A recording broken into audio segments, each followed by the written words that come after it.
All right, so the last lesson, you need to develop resilience. And that is the ability to adapt and recover from setbacks and adversity. Focus on what you can control and let go of what you can't control. I know, I know. I put this in such easy sentences and bullet points, but it's really harder than just that, right?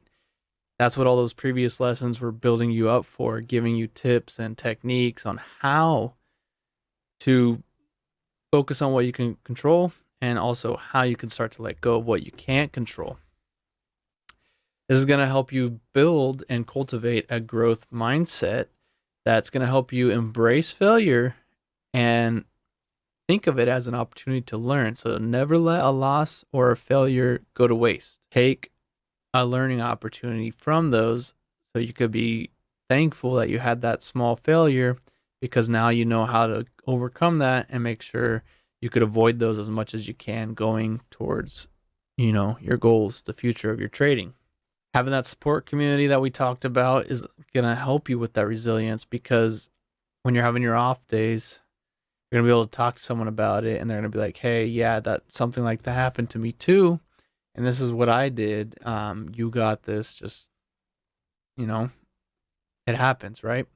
And that will help you snap out of it too and really tell yourself, like, okay, yeah, I got this as a trader, right?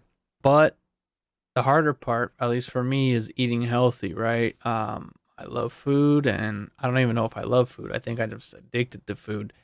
So eating, big cheeseburgers, bacon, lots of pasta, just basically overeating, cookies, shakes, all that stuff, right? I still eat all that, but I try to do lower doses, lower amounts because I don't need to have a full large shake, right? Like let's just get small shakes now. And then once you get used to the small shakes, maybe you're like, I don't need them as much now, right? So food, exercise, keep your body moving. You're sitting down, staring at the charts. I got some weights over here on the floor.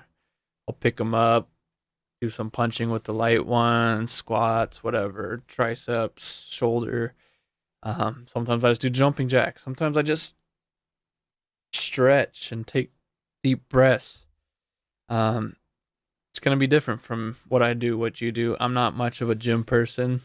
I just like to move around and get that heart rate up, and that's why I kind of do some extreme stuff like mountain biking, dirt biking, all that stuff, because I like to just get my heart rate up, feel that adrenaline, and just you know get my body working at a higher level. I'm not too worried about muscle mass or anything like that.